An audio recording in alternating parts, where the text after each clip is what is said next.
Baik, Assalamualaikum warahmatullahi wabarakatuh. Selamat siang, Bu. Sebelumnya, perkenalkan saya Muhammad Revita Adriansyah, NIM B1031201110. Dalam kesempatan ini, saya ingin mempresentasikan hasil pekerjaan saya mengenai analisis laba kotor PT XL Axiata Tbk.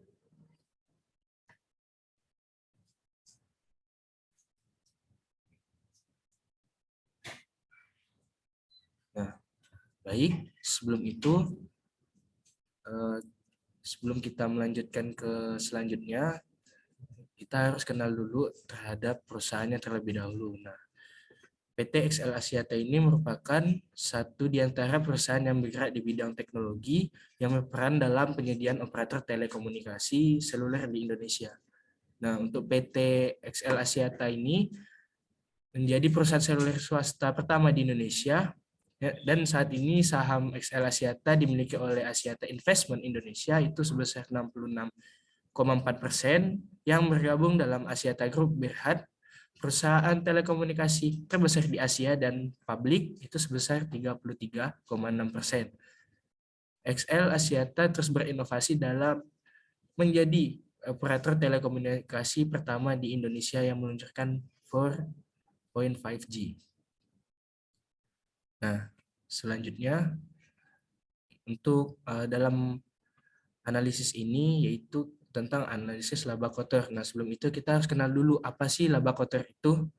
Nah, laba kotor itu merupakan laba secara keseluruhan yang diperoleh perusahaan. Laba kotor atau gross profit juga merupakan dari laba yang merupakan selisih antara penjualan dan harga pokok penjualan. Analisis laba kotor dapat menjadi dasar pertimbangan manajemen perusahaan untuk mengukur keberhasilan perencanaan yang dibuat. Perusahaan dapat merumuskan kebijakan terbaik untuk diambil berkaitan dengan melihat tingkat laba perusahaan. Nah, manfaat analisis laba kotor bagi PT XL Axiata ini bisa kita lihat itu pertama, mengetahui kinerja perusahaannya. Nah, setiap perusahaan pasti memiliki tujuan baik, itu merupakan tujuan jangka panjang dan tujuan jangka pendek. Dengan melakukan analisis terhadap laba kotor, perusahaan dapat menilai ketercapaian target tersebut dari sisi labanya. Nah, untuk yang kedua itu sebagai bahan untuk menentukan kebijakan manajemen ke depannya. Nah, setelah melakukan analisis, perusahaan kemudian dapat menjadikan hasil analisis tersebut sebagai bahan pertimbangan bagi manajemen perusahaan supaya dapat terus melakukan progres atau peningkatan terhadap kinerja suatu perusahaan. Nah, selanjutnya itu yang terakhir, mengukur kondisi keuangan perusahaan. Nah, ini merupakan suatu hal yang penting yang dimana perusahaan dapat terhindar dari risiko keuangan yang tidak diinginkan dengan mempelajari hasil analisis yang menjadi dasar perbuatan kebijakan untuk ke depannya.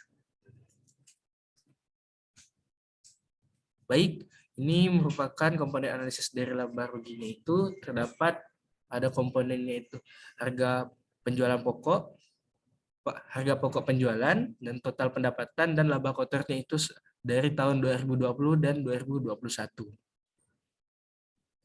Nah, dari hal tersebut bisa kita ambil kesimpulan pada data tersebut menunjukkan bahwa pendapatan laba kotornya mengalami penurunan yang mana hal ini dapat disimpulkan bahwa PT XL Axiata Tbk dipengaruhi oleh tingkat penjualan bersih perusahaan dan HPP-nya. Hal ini juga tidak dapat terlepas dari tingkat permintaan pasar, total kuantitas produk yang dijual, harga bahan pokok untuk produksi, dan kondisi eksternal internal perusahaan tersebut.